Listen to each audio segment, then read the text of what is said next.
motivation. I'm not saying we don't have that kind of attitude. Everybody has that kind of attitude. And that's the foundation of the troubles. And also, its mind is very narrow-minded, just only thinking about self and related to the self. And this object of this kind of attitude, mind, is just one person. Maybe, yeah, if bottom line, if you look at it, then one person's just self-motivated. And also, it's not skillfully doing good job. Makes more troubles, narrow-minded, and all mental affect emotions based on that kind of attitude from Dharma point of view. And on the other hand, is there a better way of achieve a happy life and a meaningful life, in particular an enlightenment, then bodhicitta is a necessity. The great Dzogchen master Patrul Rinpoche saying that bodhicitta, if we have bodhicitta, it's enough to achieve enlightenment. If you don't have bodhicitta, there is no way to achieve enlightenment. And the seed of enlightenment, unmistaken seed of enlightenment, is bodhicitta. And when this kind of mental attitude arising in our mind, then it's eliminated jealous, envy, selfish, self-centered, self-motivation, or all anger, hatred, just go away. And there are many methods arising bodhicitta. The seed of bodhicitta, every sentient being possesses a seed of bodhicitta. But some way we made mistakes. I call it made mistakes, which means selfish, self-grasping. It's covered, the bodhicitta. Now we have to reveal our real pure mind. Okay, using just pure mind, and also this pure, within pure mind is a big mind, wisdom mind. It's not just narrow-minded, only one person's goal. And here, the bodhicitta, sometimes one who has bodhicitta, called bodhisattvas, Changchup Samba. Samba means, in Tibetan, which means that a warrior, one who has a good heart and a good mind, one to willing to help the sentient beings, limitless sentient beings free from suffering, and achieve an enlightenment. That's ultimate happiness. So, there are a few reasons. If you want to go detailed, then you can look at it in the book. But I just brief some synthesizing. And every sentient being wants happiness. Nobody wants suffering. And the Bodhisattva is thinking about if I achieve happiness on enlightenment myself, then this is really narrow-minded. Limitless sentient beings only thinking about me and mine. It's not wise. It's narrow. This kind of one who holds is not a great being. Bodhisattva is saying that limitless sentient beings want happiness. The best happiness is enlightenment. If someone enlightened them, they don't have to go through again suffering. That's the goal. I will do it, willing to do it, even by myself. Doesn't matter how long I will stay in this world, I will stay and I will do it. that kind of mental attitude we call the bodhicitta. And so, the practical for us, when we sit or listening, whatever related to the meritorious activities, just moment before the action, we have to cultivate it, saying that I'm doing this for all sentient beings, free from the suffering and the root of the suffering. If we just cultivated that, then later that's become that kind of mental state becomes stronger and stronger, then the one point is naturally arising. If that's happened, then we call it that is bodhicitta. And that person called bodhisattvas. One who has that kind of heart and mind, then life is a start happy life. There is no selfish, the worrying all the time. There is no jealousy. The person wants everybody to be happy, be successful, meaningful life.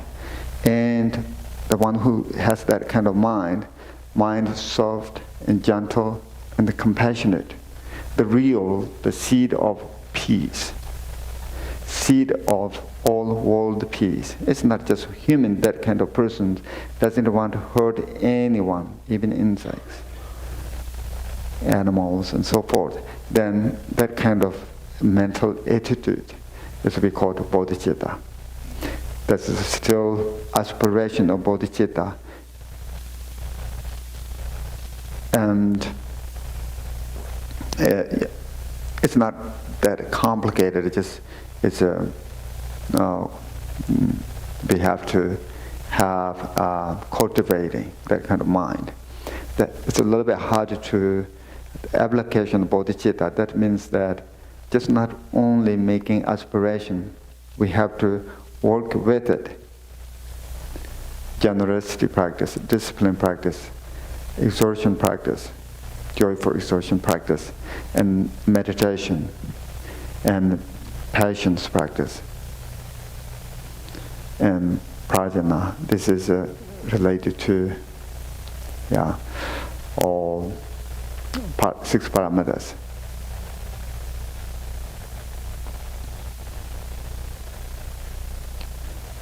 If we do that, then we are the Mahayana Buddhist practitioners. That kind of mind is a very precious mind. Usually we don't have that kind of mind. We have to cultivate it. So the idea is that someone who has this kind of mind, even if that person's not much focusing in the self, but automatically self is getting better, become enlightened. That's happened in the Buddha. That's happened to lots of great beings. It's not just abandoning in the self. It doesn't mean I don't care myself. The idea is that this is the way of helping for everybody. One who has the bodhicitta, their life is much easier and happier. And that life is more meaningful, more helpful for others. And then that's back to self, is getting better. Okay. That's the bodhicitta. Yeah, please.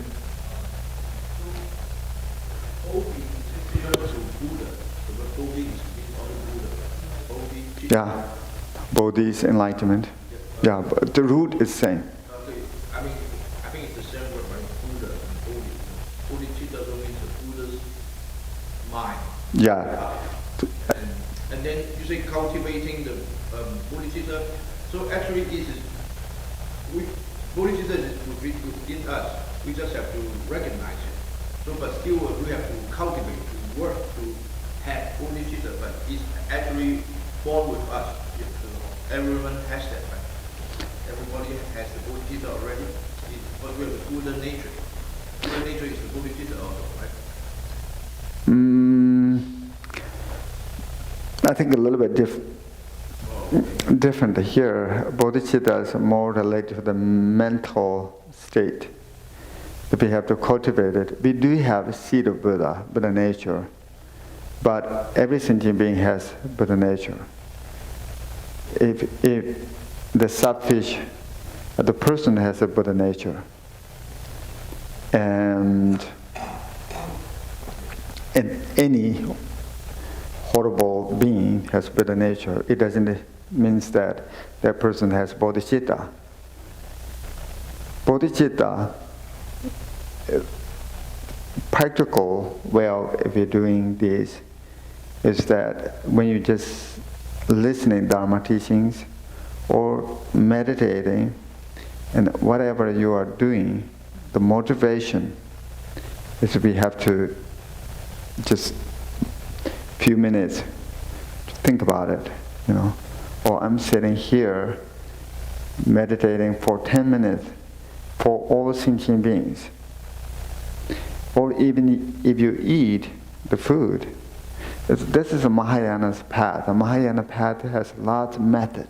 If you're doing same thing, but it's turned to some sort of way of better, this is related to motivation. If you say, eat the food and thinking about, I'm eating this food for all sentient beings, or just I giving for parasites inside of the body, and the feeding there is part of generosity practice. And this is how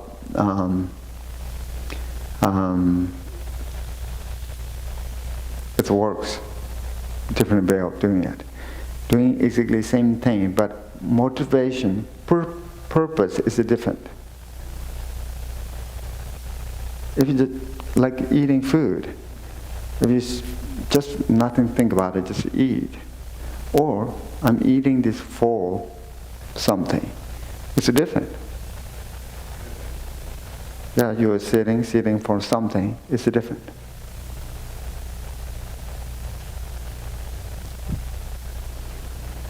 Okay.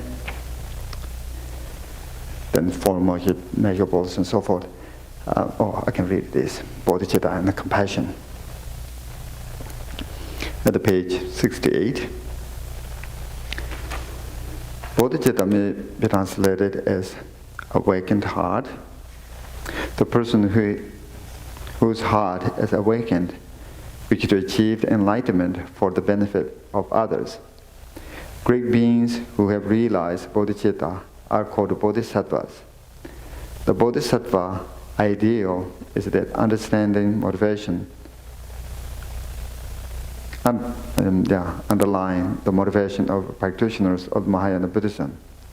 A well-known Indian master, Chintakirti, composed an homage to compassion at the beginning of the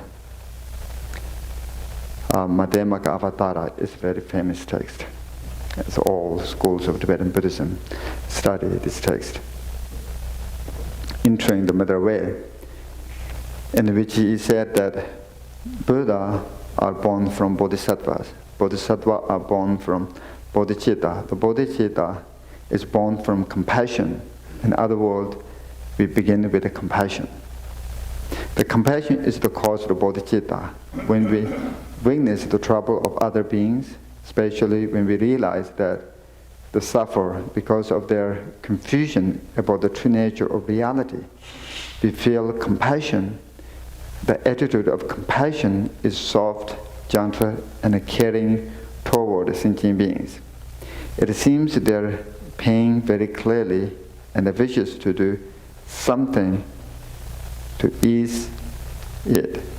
From that which grows bodhicitta, the desire to help them attain enlightenment, which means not only relieving their suffering, but also leading them to the great happiness possible. So although bodhicitta is closely related to the compassion, the object of their two two are different, bodhicitta and compassion, right? The object of compassion is to free beings from suffering. The object of bodhicitta is to help beings attain to ultimate happiness, which is enlightenment. Okay, this is just brief. The bodhicitta. Bodhicitta is a very important mental attitude for the Mahayana concept. Then now we are studying 4 seals of the Dharma.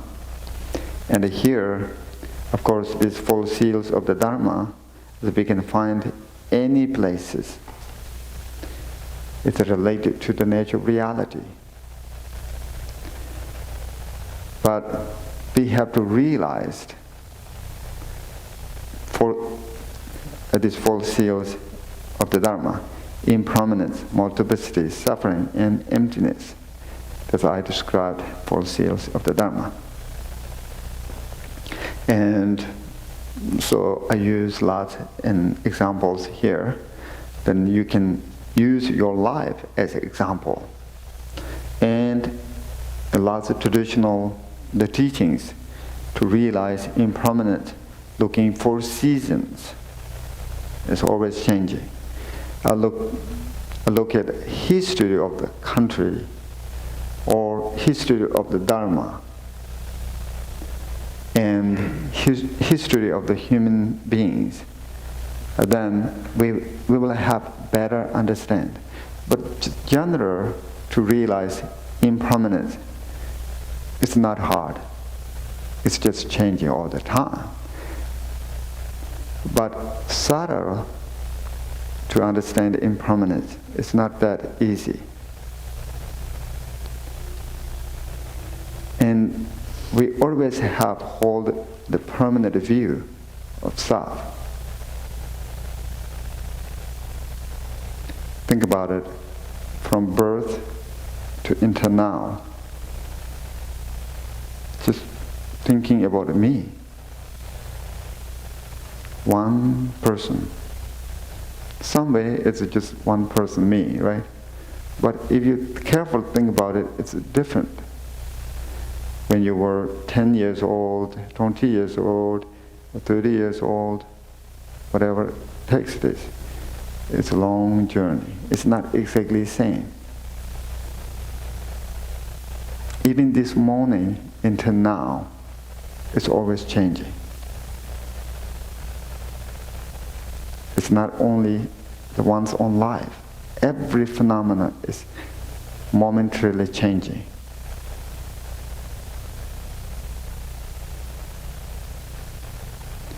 We don't see it's changing, but one who has a subtle mind, even I think these days science and the modern technology can detect it, but in the past, the great beings, Aya Bodhisattvas, their mind is not disturbed, and within their mind, very clearly, they see it, momentarily moving.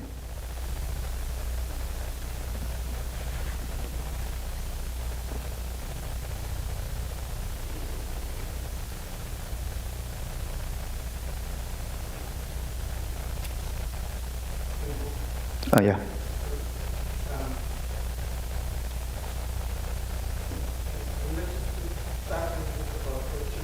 Okay, sure. A question that sometimes I think a lot that bothers me a little bit with this. With bodhicitta, of course, we can increase our practice, and comes a moment that we understand and we are open heart, open heart to everybody.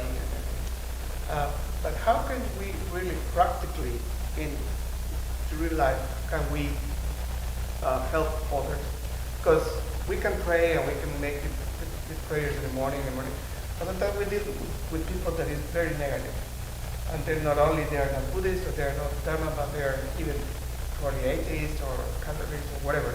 But there is some negative people. And you really want to, you want to help that. Not only one, but let's say, how we can with that? I mean, I'm not saying only strangers, because If we find strangers, we just wish them well, or we don't deal with them. But when we encounter even family members, which are very negative, how can we really help them? Because you want them to really be happy. But these people is negative, they always, how can we do that? Without pushing, because when you push, there are more people that get more distance. Distance, yeah, sure. I'm not talking about the wife or just, I'm talking in general, because, my experience with relatives and other people is like, you can come with very open heart, but you know that they're very good heart, but always we crush with some walls. Well, how can we really, if we really want to help, how can we? Because it's easy to us just turn on the face and say, okay, I will pray for you, and that's all. Sure. And I think here, sometimes it's not that hard to cultivate a bodhicitta. And we are focusing, some few people have problems with one's own life. But like 99%, the population of human beings, it's not problems for you, even more than that. Then why not if we can cultivate it, bodhicitta for them? Or, one reason that. Others, we are talking about limitless sentient beings. That's only we can do through the mental, to cultivate it, that kind of attitude. Nobody has ability, like humans, nobody has ability to actual help limitless sentient beings, except the mental, visualizations, motivations. Motivation, we can do it. If we can do it, motivation, if thoughts, resolution, it's very hard to actual work with it. But first we have to train that kind of mind, mental attitude, then the actual work, it makes sense. For example, when I go to some places, I just give the homeless people like a few dollars. It's part of, bodhisattva's activities. We are not bodhisattva. Bodhisattva is that one who has bodhicitta naturally arising. It's not just cultivating, naturally arising. And that kind of being we call the bodhisattvas. But we can do it, some performing bodhisattvas activities.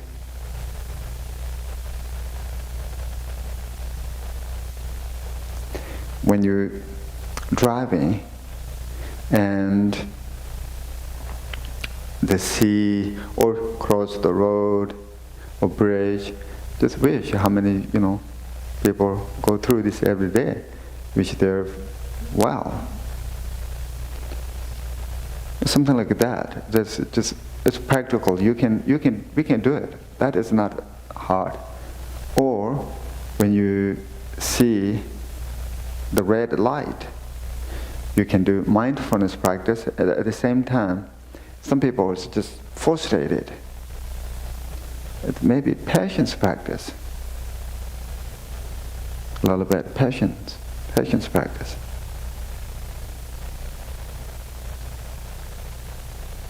And those is the things that we have to work. And lots of family members makes troubles. That's also, I think, as Dharma practitioners, we have to work those complicated. Sometimes that is that you are really strengthening. It's testing. If you just avoid these, it's not skillfully doing it.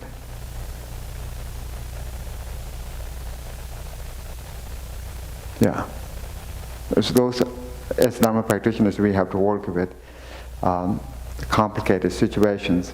If you control these complicated situations better where you can handle, then you are the very strong Dharma practitioner. Yeah. Sometimes, if you are sitting in your house and you smile, somebody else who's having a happy day, and you see her smile, it changes. Or you just say, what as opposed to complaining or not doing it. That simple act of that gesture of generosity certainly not going to hurt them, but we ourselves get stuck in our own drama and forget those simple things in the day-to-day. Yeah, that's true. That's true. Smile helps. Good morning, good evening also helps. And become friendly, that also helps if you need it.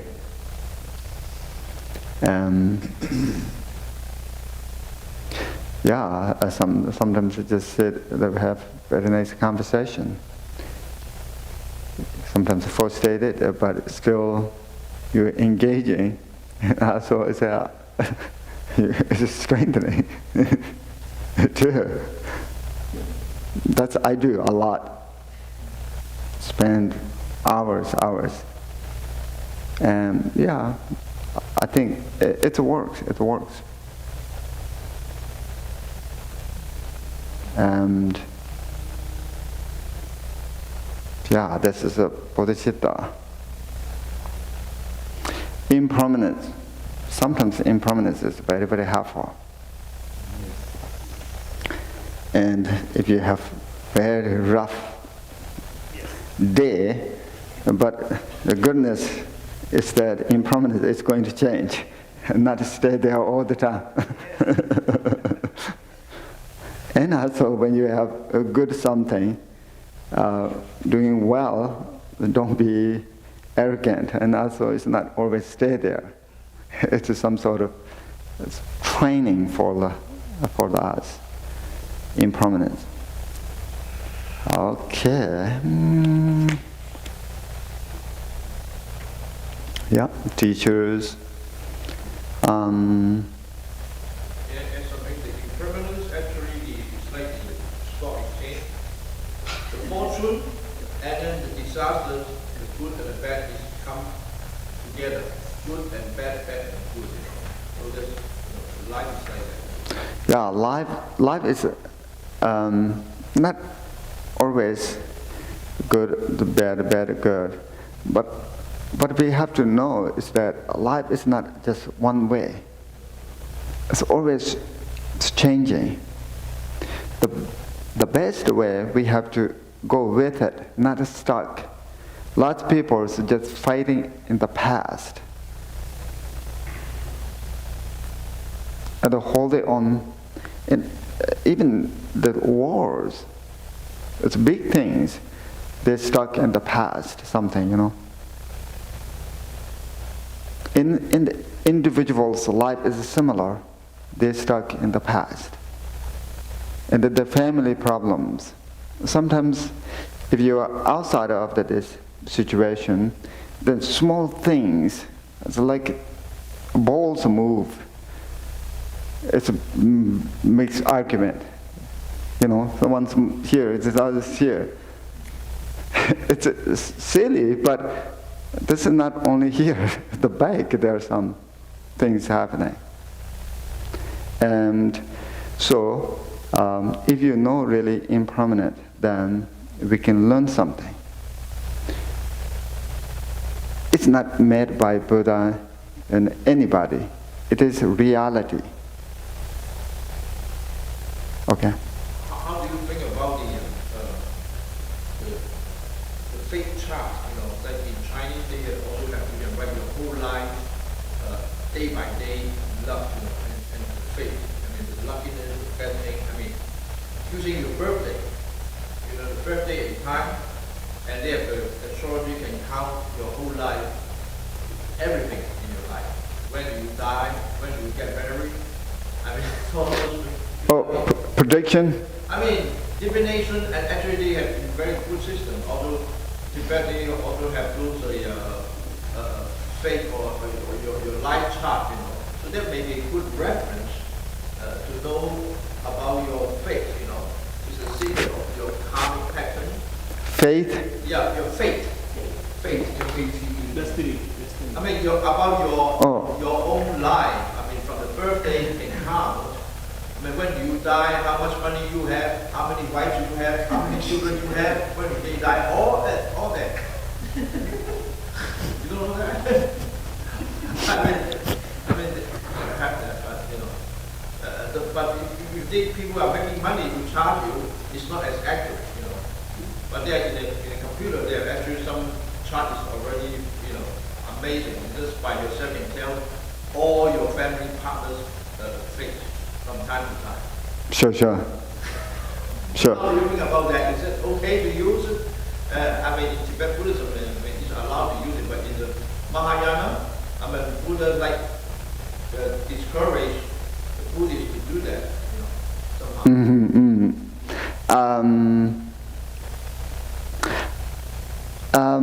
I think here is reality. We have to look at the reality.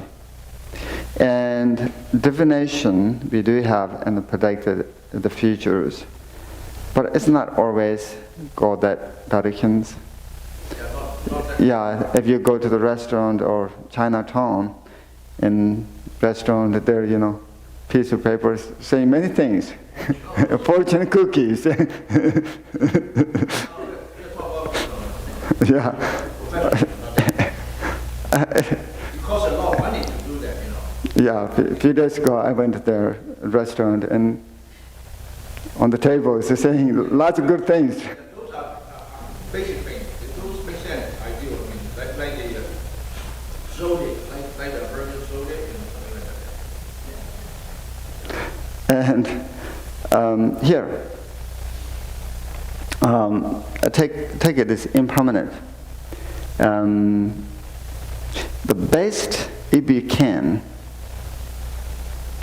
then what we possess, things, we have to very carefully use it in this lifetime.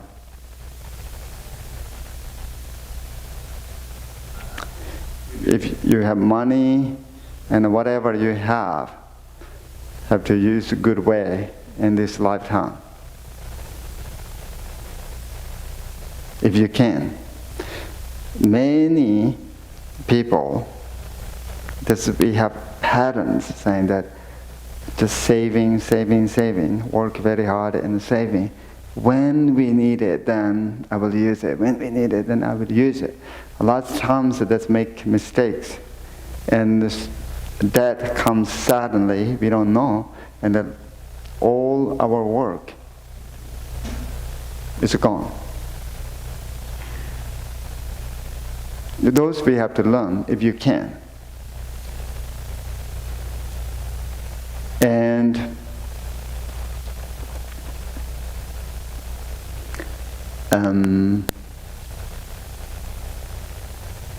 then our life is always moving.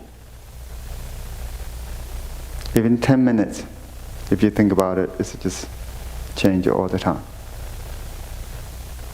Before you sit here and think about it, how many conversations, how many thoughts, and your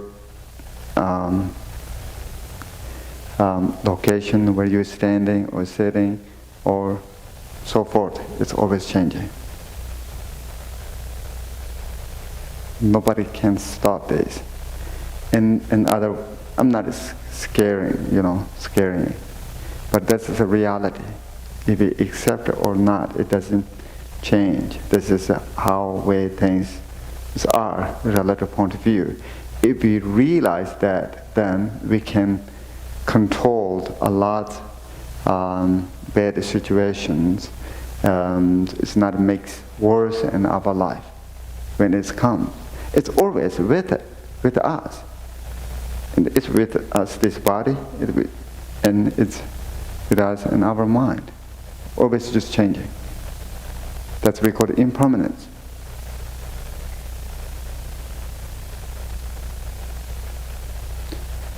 One's own wealth is changing, health is changing, and aging is changing. Everything. House, car, everything what we have is changing.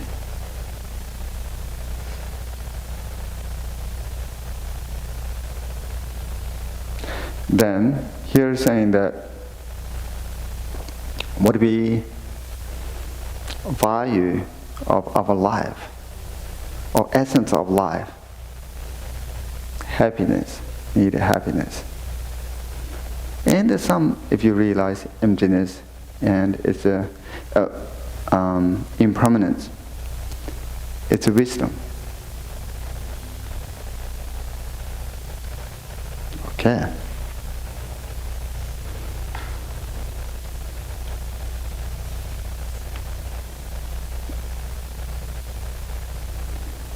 And I share, my teacher passed away. And permanent is a very interesting. If you just consider your friend or family members, if you don't see it, then when you see last time, that when you think about that person, you're just thinking about this, image of the last what you saw. It does make sense? Okay. And if you went to some places, example, and you saw that land, and you never see 10 years again, if this change, whole area has changed, but your mind is not changed, still you are holding that last time what you saw.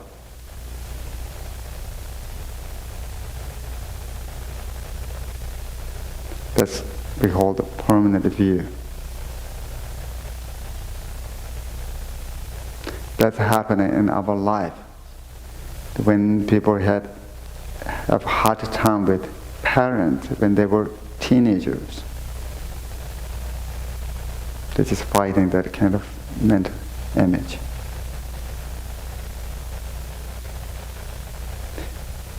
And here we are looking the reality. What is the reality now?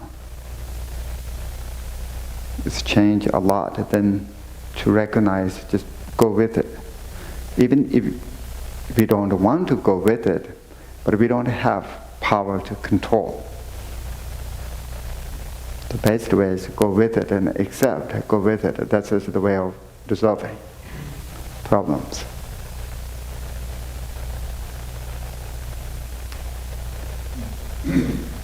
So from that point of view, the only thing that we can really count on is impermanence. Everything else is subject to change. Yeah. Yeah, it's subject to change. And not just our life, everything. There's birth, then there's aging, there's death. Like this planet, the solar system, everything. Same way. So that's very liberating. Yeah, that's the goal. Nothing to touch to. If we No point in attaching to that. okay, letting go now, just go with it. That's the goal, liberating. Okay. Impermanence. Then we have multiplicity. Everything has parts. But like self, this body and mind, we already had conversation a few days, and self is a combination of mind and body. Then back here, then this body has many parts. Later, it helps sublessness. And if this idea, multiplicity ideas, if you take it, it gives lot of space. It's not narrow-minded. Just look at in this room, you can see many things. It's not just one thing. Different shapes, different colors. And then take it the world. Different beings exist. Animals, humans, and different languages, different faith, different cultures, various things you can see. It's not just contradict, it's some sort of an ornament of the world. Then back in the self, mind and body. It's not just only one thing in the body. You have lots of things involved. Arms, legs, skins, and so forth. So in that way, you can learn multiplicity.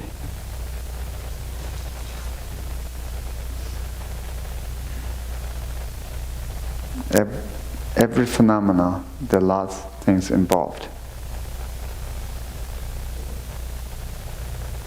Sometimes we think, oh, there's one. It's not just only one. There are many things involved.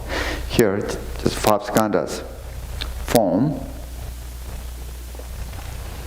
include all material things, that elements of the physical body, and the sense organs, and any objects that can be contacted by the sense organs. Feeling is the way of reacting to things.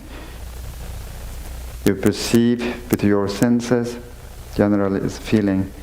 By feeling, there are three categories, right? Feeling of happiness or pleasure, if you perceive the things as pleasant, unpleasant, or neutral. Then perception is recognizing the features and the object, shape and colors, etc., giving it a name, informing concept view and opinions about the mental formation, all the types of thoughts and emotions, divided into the 10 neutral, 11 virtues, 26 non-virtuous mental factors, plus 4 verbal motivations, briefly, virtuous states lead to happiness, while non-virtuous states lead to suffering. This is in Abhidharma describing the mental states. The consciousness includes 8 types of awareness, 6 sense consciousnesses, 5 sense, such as eye consciousness, so forth. So then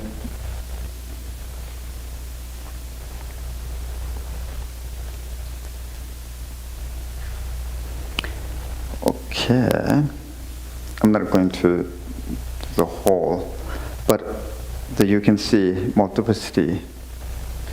It's and this is the idea of sublessness. If you think about it in self, then it's their body, or it's mind, or this. If you think of mind, then even in 1 minute, there are lots of thoughts happening. There are multiplicity thoughts. It's not just one thing. If you look at when you go to the grocery store or something, you have lots of opinions, things.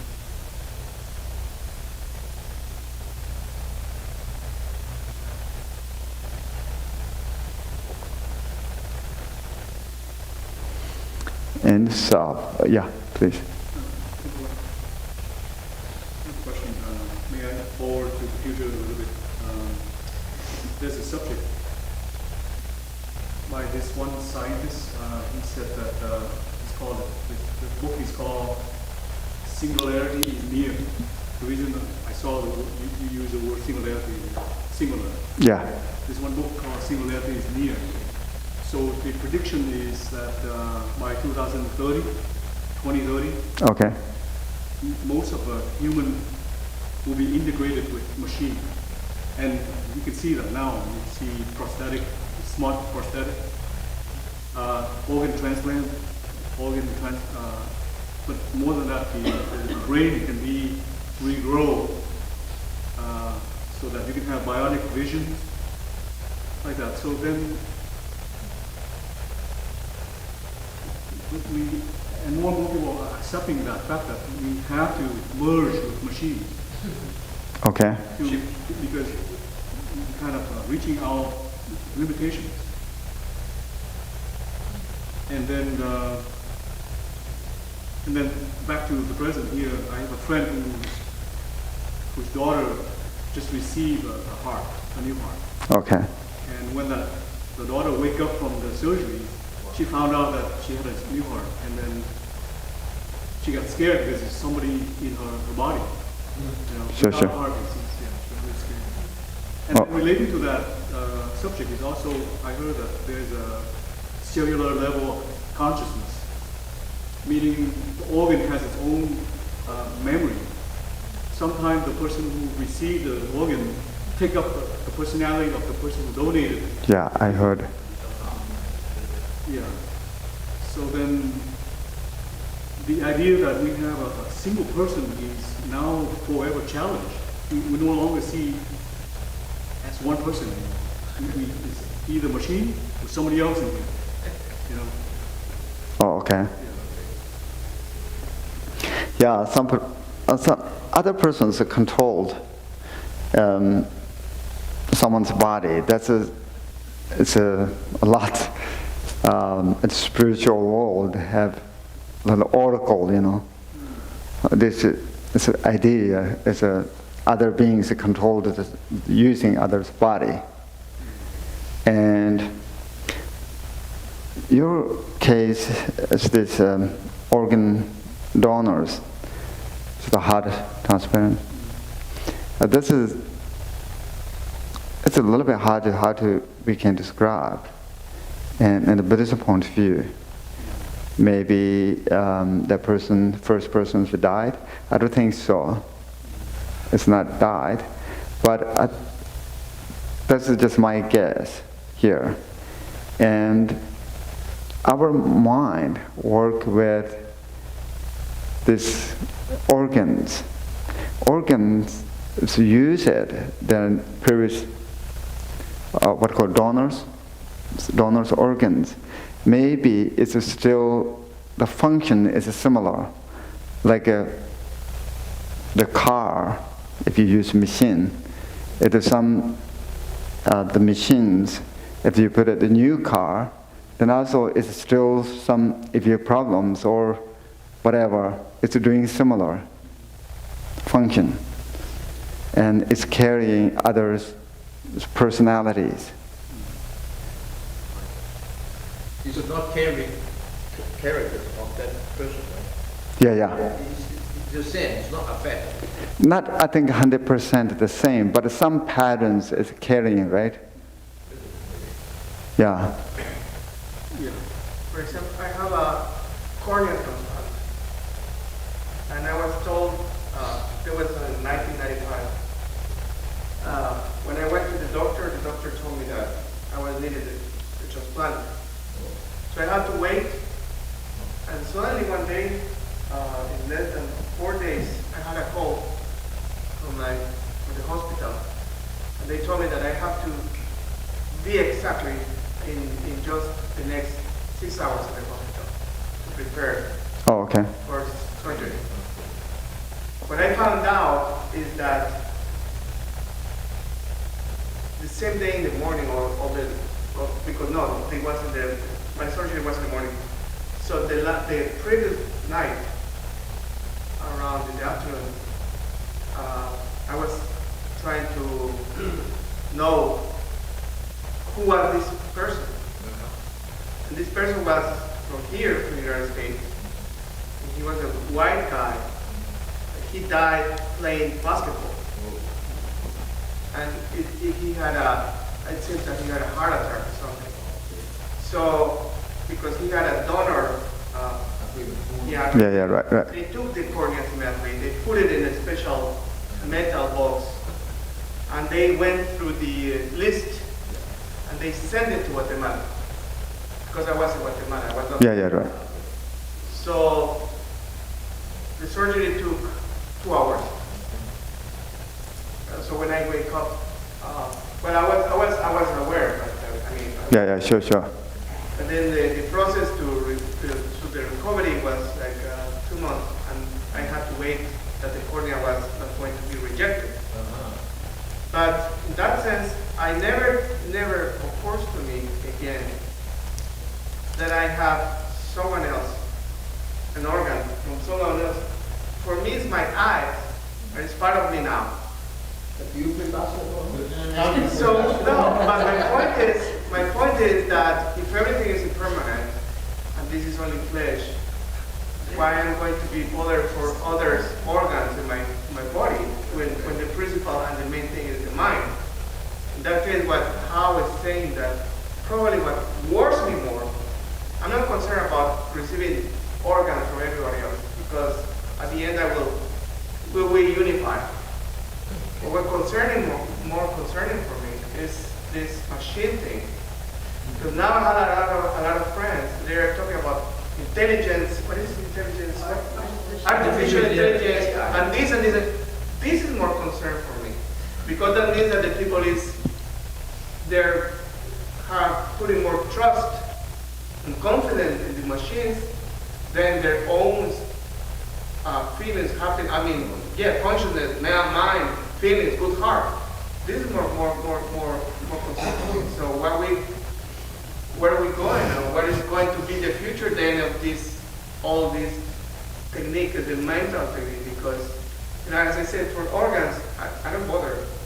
If they change both kidneys or liver, okay. But with the machines, this really is concerning. So, do you have any different vision of your eyes?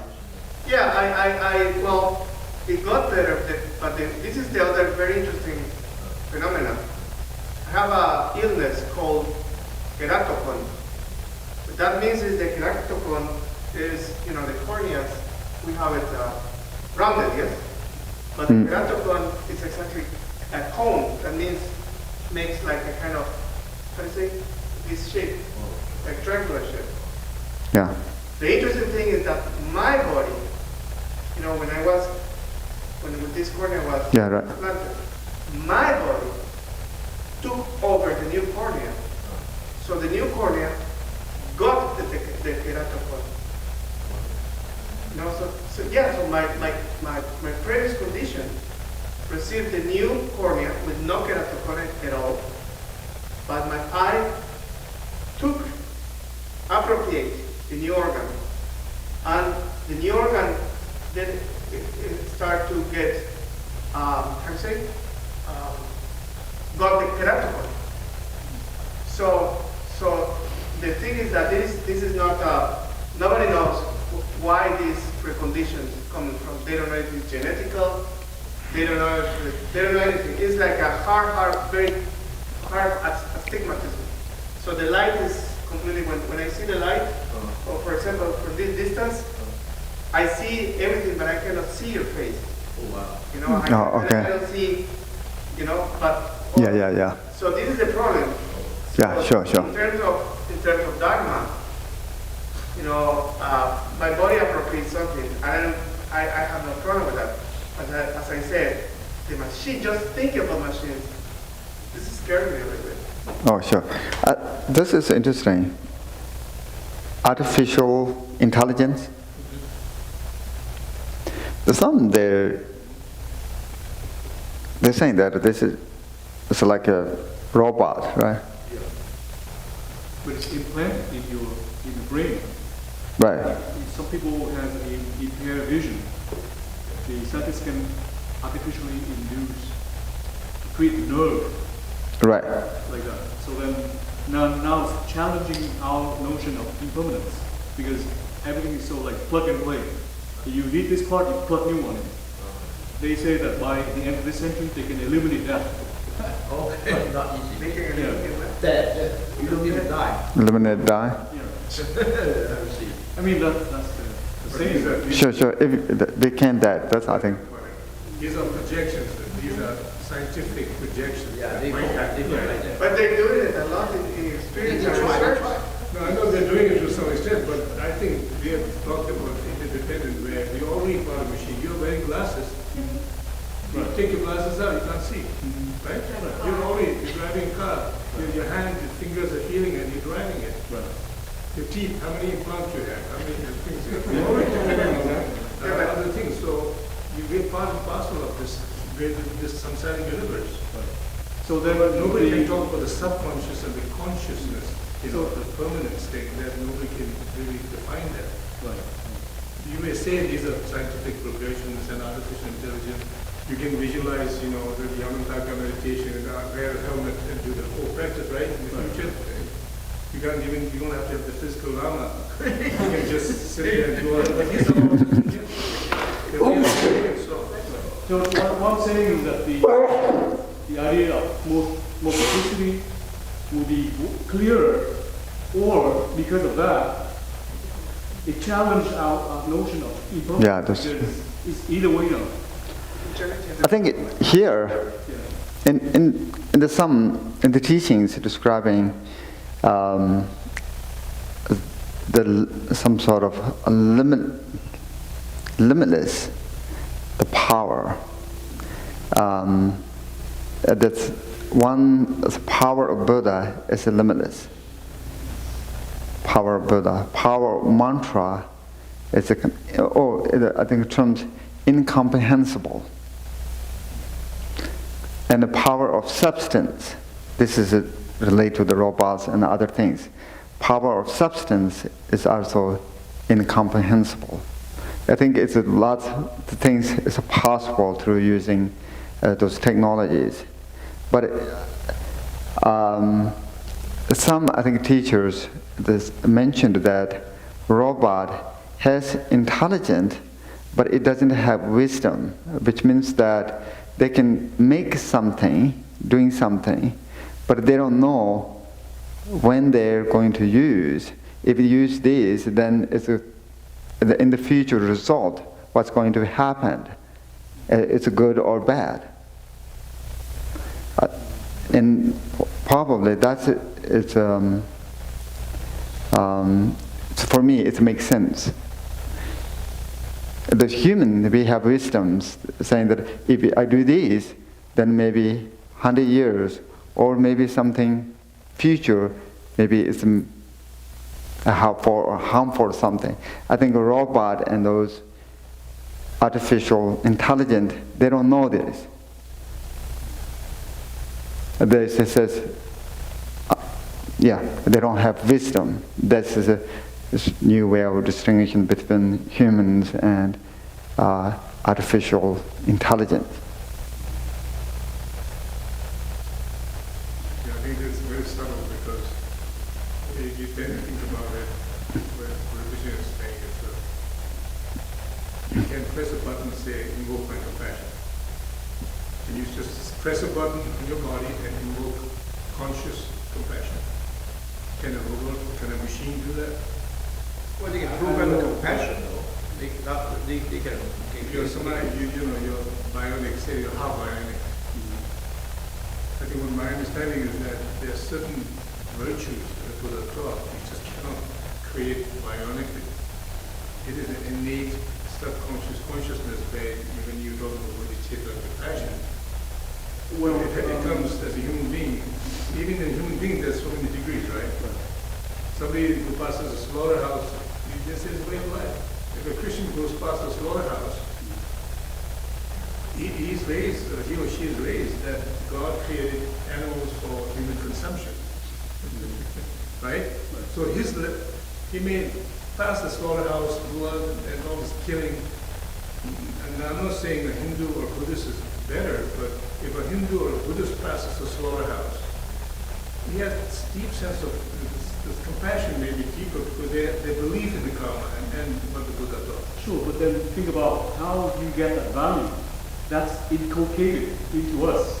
It's not inborn. It's not inborn. It comes through your belief, and that's a fundamental Right, but belief is all education. So therefore, it can be trained. They can program. Yeah, the program. They can all program all those experience, compassion, and hate, or they can all program that. The Buddhist program is a little more expensive. See, your program, Julian, your information. Okay. You know, I'm looking for the app. I think this discussion is very, I think it's very important, it's very, very interesting and very yeah, that's true. And I will say something about you were saying actually. For example, I'm taking my case as a very, very, very small case. When I've been fighting with my karate from almost 18 years now. So I heard that they were trying in Johns Hopkins, is where they could make some, I use contact lenses plus lenses, so I can see, and I have upgraded my glasses, so I will get it tomorrow. So the thing is that when I heard that they were researching to construct new corneas, like kind of from natural things, but of course bionic things, Yeah, they change the DNA. in order to put to the new patients. I am still waiting for that to occur. But again, what will happen? I'm going to say something very nonsense, completely. But just I put it just sits in the table, like we were talking yesterday. What will happen? Let's say that I get a new heart, machine heart, because it happens now, liver or whatever. But what will happen if someone has this kind of, for an accident, or for any kind of reason, had a vegetable situation where his brain or her brain cannot function. And the scientists come with a new device that makes the brain to function normal again. What will happen with them, again, remember when I thought, what will happen with the brain function then? Are we still going to have consciousness? Are we going to have still that kind of choice to use our brain? Because it's crazy, but it's near. We're close to Right, that. but it also goes to the conversation we had yesterday, is the brain and the mind. Yeah, but still, because they're close to do that. This is another way of looking. I think conscious. If the human, if they put it to some organs, it's already as human, right? If they put it brain or they put it eyes or heart, but still it's human. I think we can say human has a conscious function. It's just using similar the organs. But sometimes we have eyes, organs, eye faculties, ear faculties. Sometimes we lose conscious, eye conscious and the ear conscious. But if you put the machine eyes, I think a consciousness is a function similar using this machine as faculties. And I think it's similar if the person's brain and whatever still the similar functioning of their mind, the using as physical, the body. And also some teachings when they practice the mind focus and the object is moving or saying something. His mind has lots of abilities to do many things. And I think one monk, he's still alive in Tibet, sometimes he comes here, he has mantra power. That when he recite some mantras, as the focus in the object, and this object become heat. So think about it, those, it's not scientifically, it's very hard to detect it.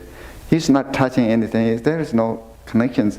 But power of mantras and mind, they have lots of abilities to do it. Yeah, the healing. And the subtle way of connection of phenomena is very hard. And also karma too. Subtlest karmic connections, functions, in the teaching said that only knowing by Buddha, even in bodhisattvas, they don't know it. The similar, it's a very hard, subtle, this substance, the function of reality. Take it like cell phones. I don't know how it's working. We don't see connection, you know. And you can hear exactly voice, they can send it photos, videos, you can print it, doing everything here.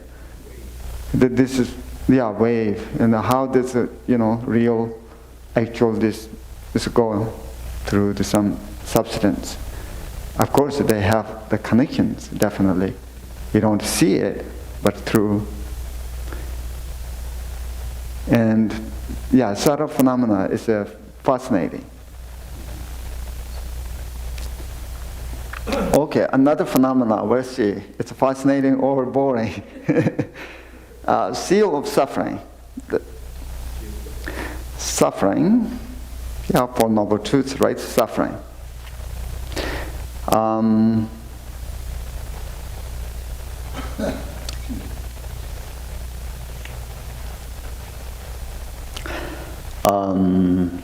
How I can synthesize this.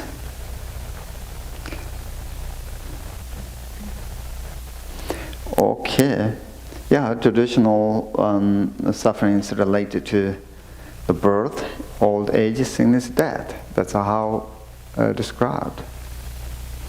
And suffering is just started from the birth. In the mother's womb. We don't know it, but in the Dharma teachings, described very clearly, there are lots of troubles. There are lots of problems. And then taking real process of birth, it's not that simple. And then this is just reality, right? Reality. Life is not always happy, perfect. This body, this mind, particularly this body, we call the karmic body. It's a result of our karma. If you just leave it, our body, it makes trouble for us. We have to take medicine. It's a sick body, really. Even healthy body, it's some sort of sick. If you just don't eat, don't drink, it makes problems. There's sometimes in the Vinaya, the teachings, the terms using the food is medicine.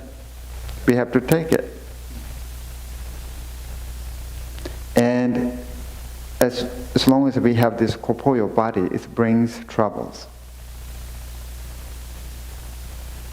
We have aging, and then death. The death is a part of our life. Birth is part of our life. Aging is part of our life. Those is just, we can't ignore. It is part of life. Everybody have to go through this process, even if we don't want, but the reality, that's just how everything goes. From the birth to death, every time we have breathing is a limit. Every time when we breathe, there's something losing. Every day, every moment is just close to end of the life. Count down every day. That's right. Yeah. And sometimes we don't know this. We are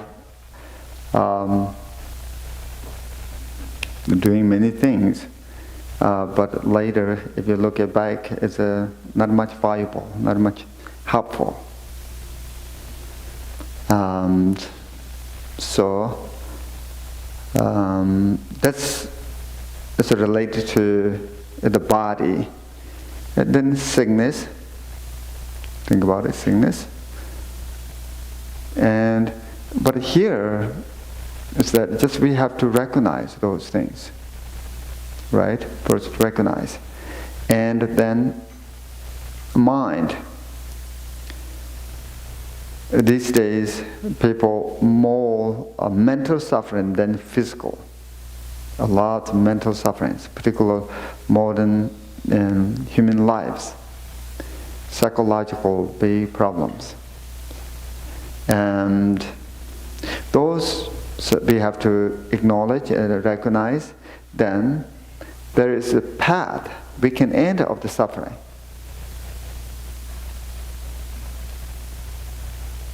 It's not necessary to go through over and over again.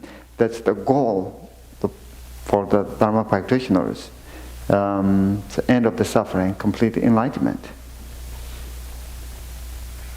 That's, and here, the fourth seal of the sublessness or emptiness. That's using terms, sometimes we call it nirvana and peace. And so we have to realize sublessness.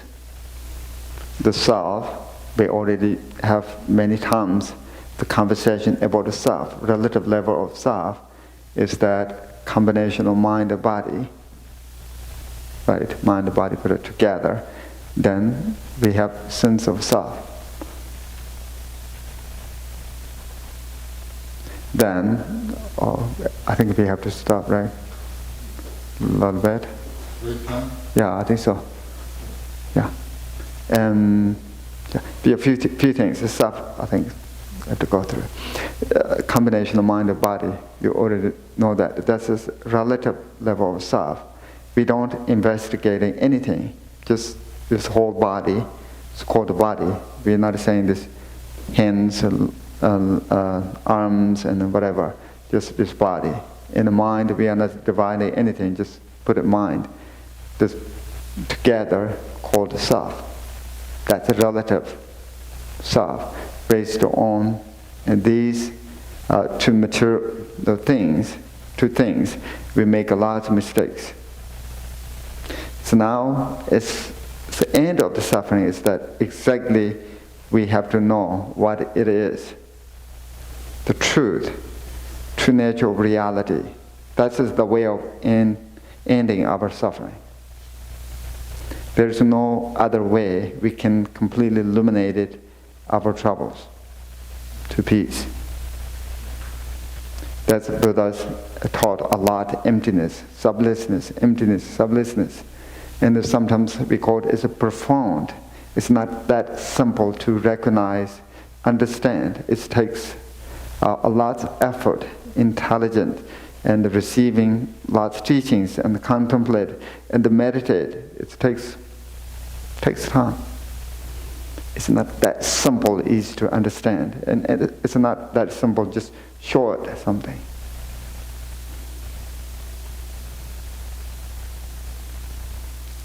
So, yeah, I think so. We can take a little bit break.